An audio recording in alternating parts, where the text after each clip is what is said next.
What is a supported independence RIA model? That is today's question on the Transition to RIA question and answer series. It is episode number 71.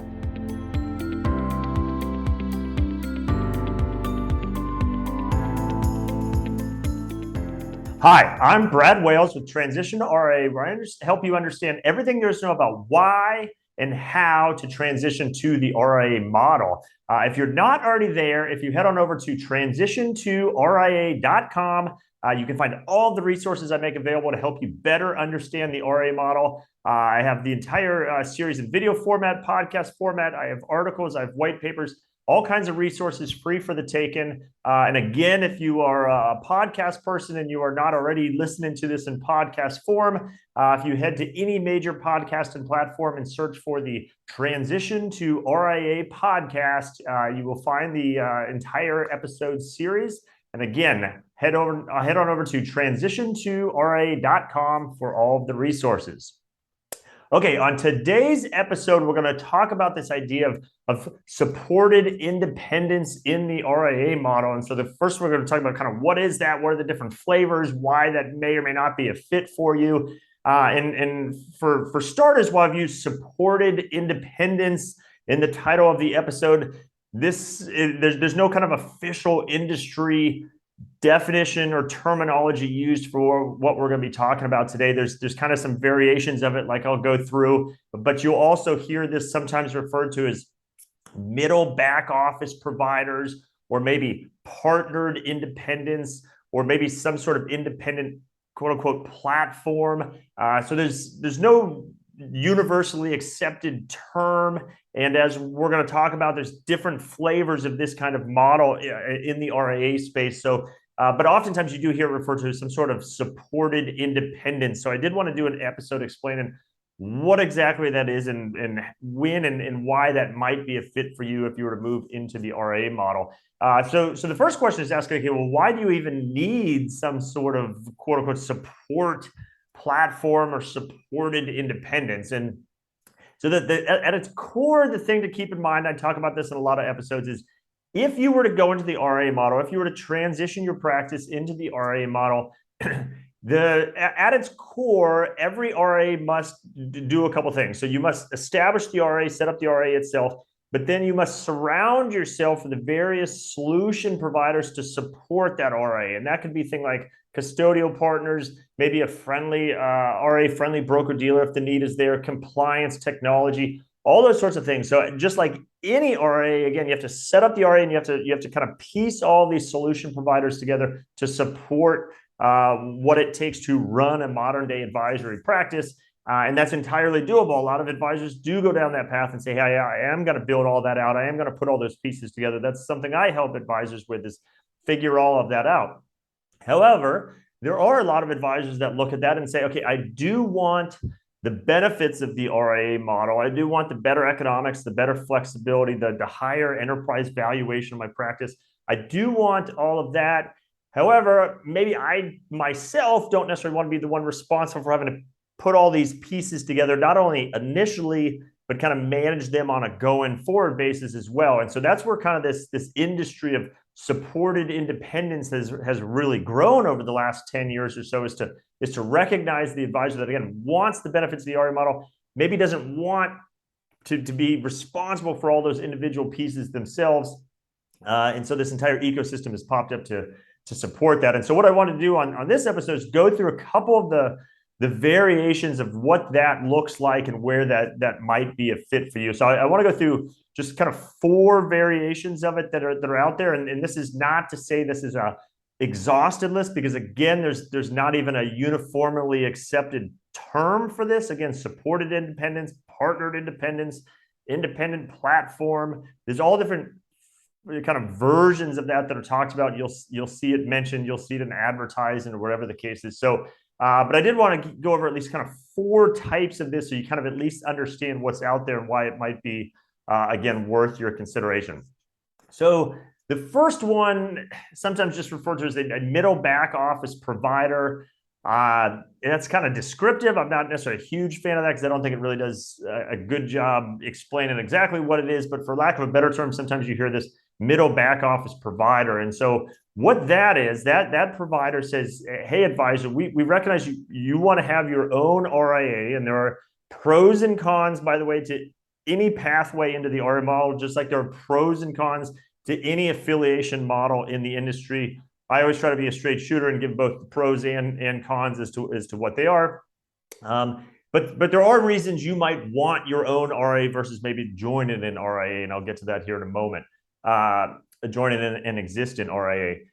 So if you want to have your own RIA, but again, maybe don't want to piece all these things out, these kind of quote unquote middle back office providers say, hey, we've gone out, we have studied the universe of options out there with technology providers, how to solve for compliance, how to maybe get your E&O, how to solve for your existing legacy commission business you might have. And so we've gone out there, we've chosen what we believe is best in breed providers, and we've kind of built this conglomerate, if you will, of the needed solution providers.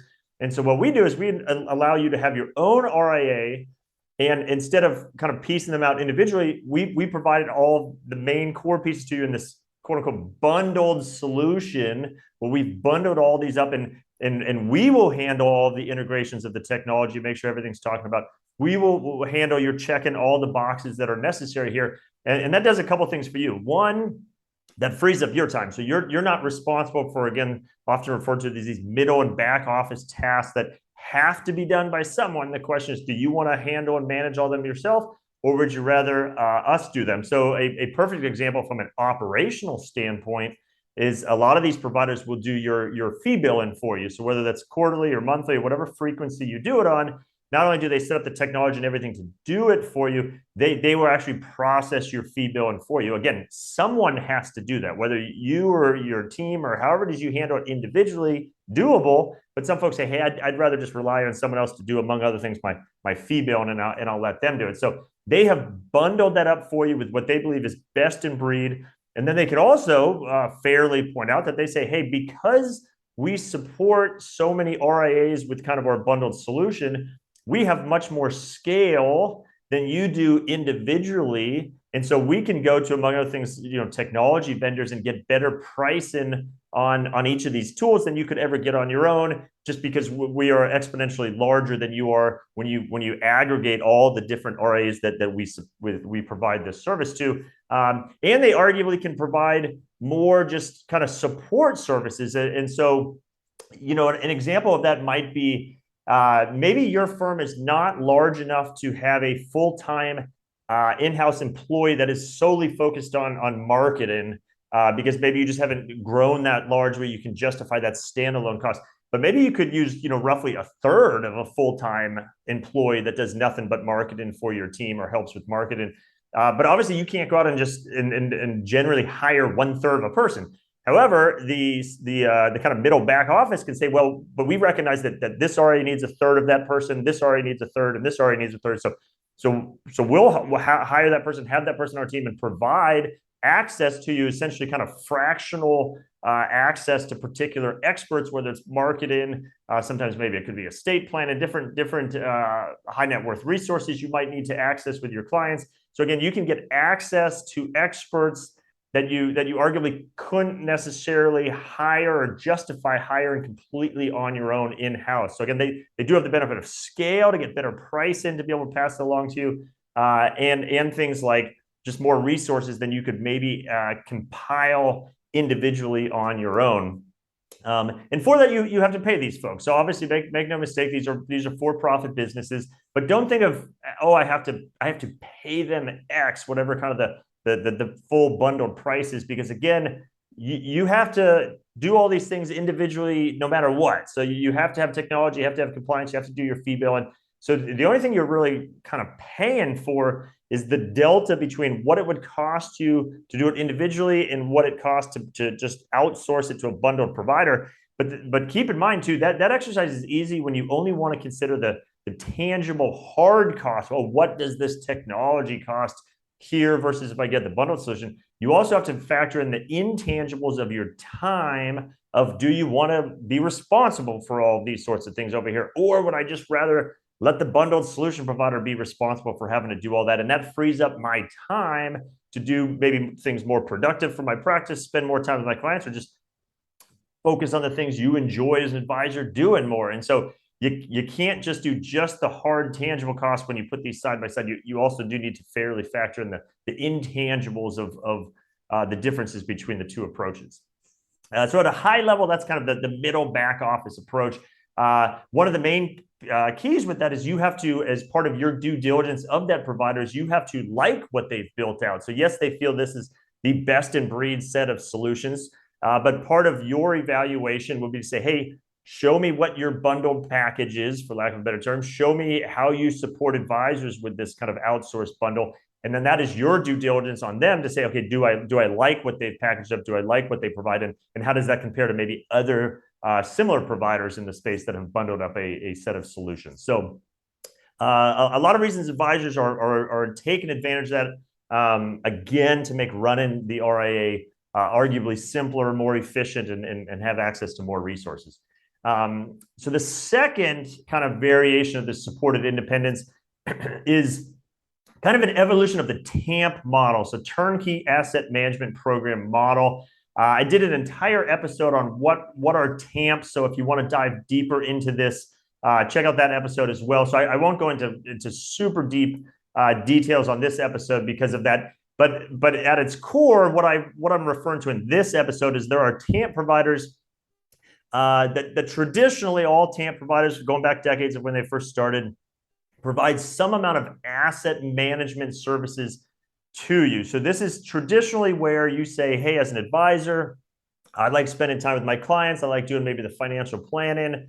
I like out there prospecting for new clients. But I don't necessarily want to do the asset management myself. I don't want to have to sit there and watch the market each day, or adjust models, or do rebalancing, or raise cash where it's needed at quarter end, or those sorts of things. And so there is that option to rely on a third-party TAMP that does all of those services for you. And obviously there's all different kinds of flavors, all different value propositions, all different investment styles, where you essentially hire these folks to provide your asset management for you.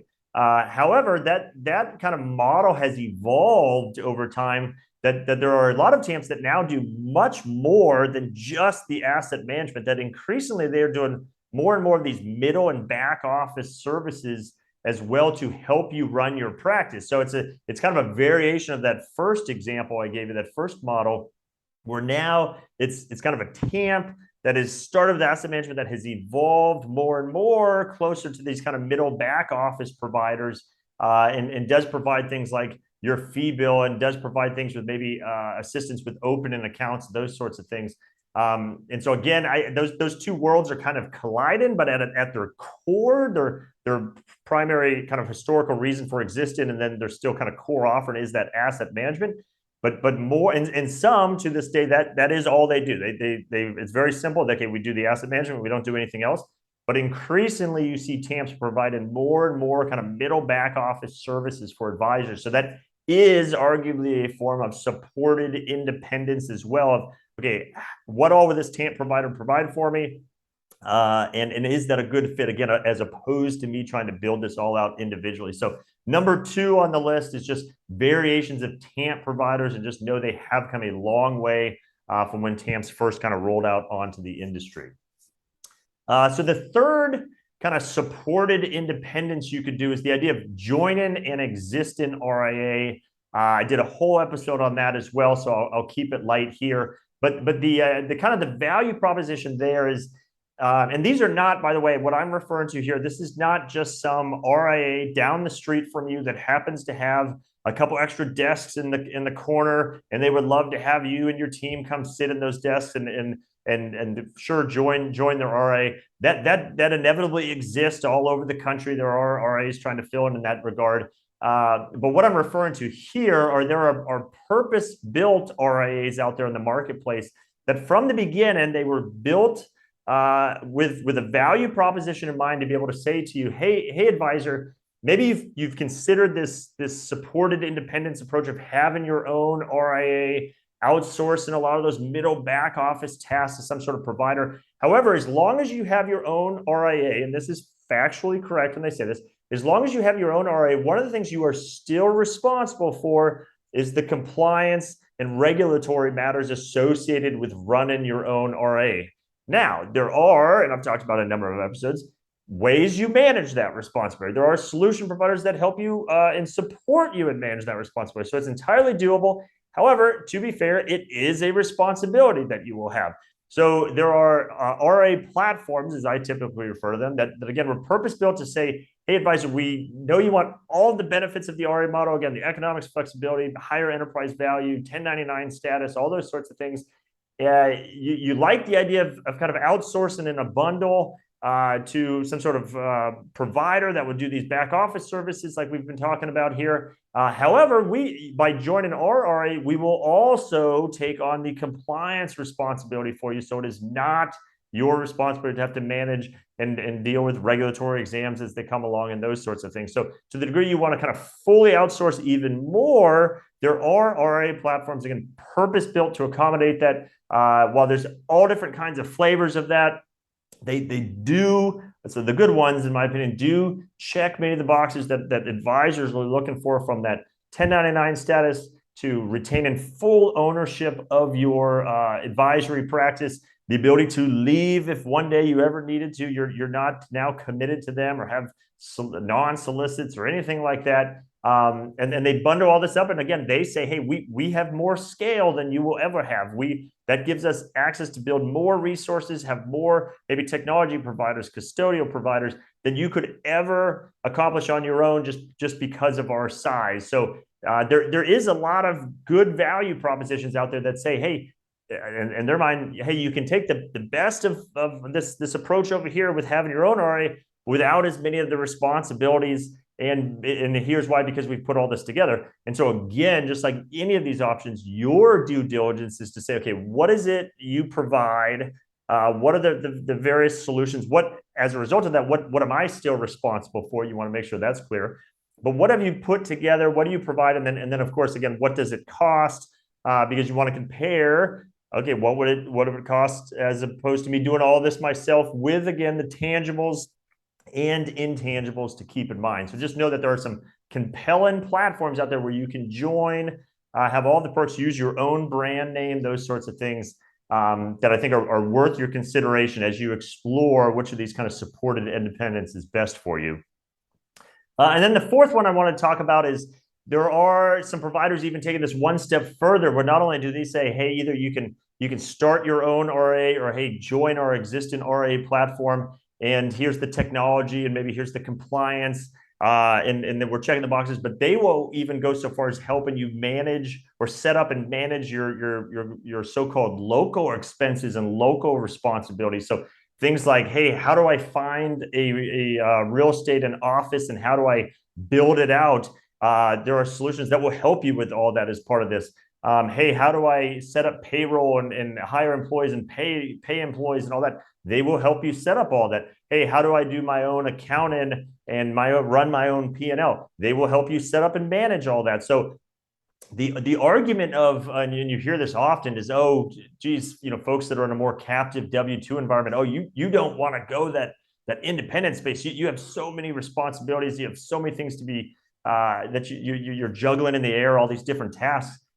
That's just not factually correct anymore. There might have been a time that there was a time where there was not nearly this level of support out there, but that all exists now. Again, and even all the way down to, if you want a provider that will help you set up office space, again, do your account and help you with payroll, all of those things.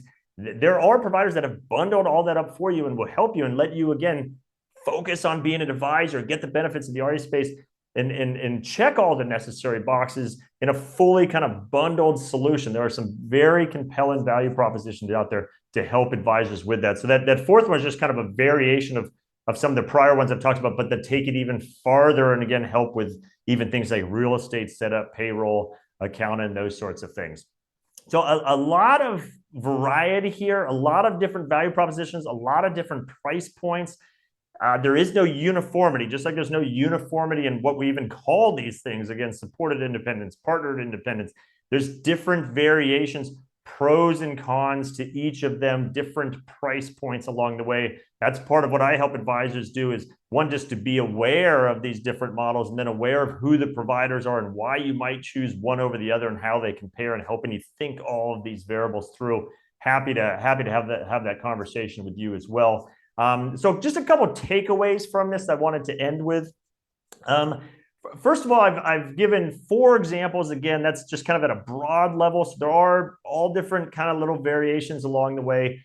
But because of the amount of services most of these solutions provide for you, they do all have some degree of minimums associated with it. So that depends on their suite of services, depends on their value proposition, depends on how much they're going to do for you. Some do have minimums in the hundreds of millions of client assets. And the reason is because their economics, to make it work, to be able to provide you that level of support, that level of services, they need you to bring them some scale as well, to say, okay, hey, to justify us being able to cover all of our hard costs, all of our resources, and we're a for-profit company, so we need to make a margin as well. That we do need you to be at least a minimum size. So all of these solutions typically have some degree of minimum, some more so than others. There are some that maybe can go under 100 million as an example, but to be sure, there are some that it does take hundreds of millions before you're maybe eligible to use them. Again, part of what I help you understand is which providers are maybe even available to you to use as an RA based on your practice size currently. The next takeaway I just wanted to note is just careful who you talk to about this. Now, this might be self-serving because I do say, hey, talk to me about it. Again, this is what I do. One of the benefits of my approach is I'm independent. I don't work for any one particular firm or any one particular solution. So I can talk about all the solutions and tell you how they compare and pros and cons and all those sorts of things. The challenge is if you only talk to a representative from a particular firm. Now, to be fair, their job, and I have many of those folks I consider friends, but their job is to sell you their platform and to talk about how their platform can help solve for what you're trying to solve for with your practice. That's fine. That's what they're supposed to be doing. However, of course, they're going to tell a narrative, tell a story that aligns with what their solution can provide. Now, there are some good ones out there that I know some of them that will be straight shooters and say, you know what, for whatever the reasons X, Y, and Z, we're not actually going to be a good solution for you. And by the way, maybe you should look at this solution over there. So there are good folks out there that will be realistic and just honest in that regard. But at their core, their idea is to find advisors that will use their solution. That's what they are employed to do. So they will have a lens with how they talk to you about helping with this. So just what you need to be careful with is if the only thing you did in this exercise, let's say you don't call me, you don't, whatever the case is, if you only reach out to, say, one provider directly to learn more about what supported independence is, well, guess what? You're only going to hear the narrative of one particular solution, one particular value proposition. That might be the solution or value proposition that's a perfect fit for you and who you ultimately utilize. However, if that's the extent of your kind of due diligence conversation, you won't know how that compares to other available options and if it is the best fit for you. So just something to keep in mind. And an example of that, I was reading an article the other day, and there was an individual that works at an independent broker-dealer, and the independent broker-dealer, the channel of the firm, I should say. And it was interesting because throughout the article, he kept referring to independence, of going independent. And the reality is he was describing as if there were no other pathways out there, but that this independent route, so-called independent route, was what his firm provided. And that is a version of independence, to go with an independent broker-dealer and what their value proposition is and why you might want to look at that sort of thing. But it was a perfect example because here they are again. They are employed to attract and drive advisors into what they have available to explain to advisors that they can help them with. But it was just so interesting to hear someone just so repeatedly refer to as independence and not even acknowledge, for the most part, that there's an entire RIA space out there and all these supported independence platforms. They just made it sound like, oh, if you were going to, quote unquote, go independent with your practice, that their solution was what that is. And again, it is a solution to consider, but by no means is it the only solution. So that was just a perfect example of careful who your audience is or who's telling you or explaining to you what their version of independence is. And then the last point I'll just make is just be aware that the RIA ecosystem has evolved tremendously. So if anyone is telling you, if you're in that captive world, that wirehouse world, the W-2 world, whatever, if anyone is telling you, oh, you do not want to go on that RIA model because you will have so much responsibility. Oh, you'll have to do your own compliance. Oh, you'll have to figure out your technology. Okay, to the degree you want to do it all yourself, and there are pros to why you might want to do it all yourself. Yes, some of that is true, and you can lean on someone like me to help you solve for all of that. There are wonderful solution providers to solve for all that. But if that does not seem appealing to you, just know, like we've been talking about in this episode, there's an entire ecosystem now, and it continues to grow, and more and more solution providers, greater and greater value propositions to support you with this supported independence. So you are not having to do it alone. You are not having to piece all these things together. You are not having to manage it on an ongoing basis entirely by yourself. There's this growing set of solution providers to support you in that regard. So don't let anyone suggest that, oh, you shouldn't go to the RIA model because you won't have any support. You'll just be out there all on your own. Now, to be fair, I am a straight shooter. The RIA model is not for everyone. It depends on the profile of your practice. It depends on what your vision is for your practice going forward. It depends on what you do or don't want to be responsible for, perhaps. So I'm not sitting here saying, oh, the RIA model is for everyone. I am suggesting, though, there's no reason you should accept the fact that, oh, I shouldn't go RIA because I'd have to do everything myself, or I don't want to have to figure these things out. There are an increasing ecosystem of solution providers to help you solve for all that. So do not let that be a deterrent. I've talked about a couple of those approaches on today's episode, but again, it continues to evolve, and there's all kind of maybe niche variations along the way to consider as well. So with that, like I said, my name is Brad Wales with Transition to RIA, and I hope this has helped you just kind of understand more of what's out there in the RIA marketplace, what this so-called supported independence, and again, there's variations of the names, so always be careful. There's no uniform name. Maybe one day the industry will kind of have some more uniform names for each of those kind of buckets that I described and what they should be referred to. But as of the moment, that does not exist. But this is the sort of thing I help advisors with. So if you are considering transitioning your practice into the RIA model and first want to learn more about, does it even make sense for you? And then, by the way, if it does seem to make sense, how can I do it? How can I manage all of those needed check boxes? That's what I help advisors with. Happy to have that conversation with you as well. If you're not already there, if you head on over to transitiontoria.com, you can find all of the resources I make available. And the easiest thing to do is the top of every page is a contact link. Just click on that. You can instantly and easily schedule time to have a one-on-one conversation with me. Again, happy to go over today's topic or anything else RIA related with you. Transitiontoria.com. With that, I hope you found value in today's episode, and I'll see you on the next one.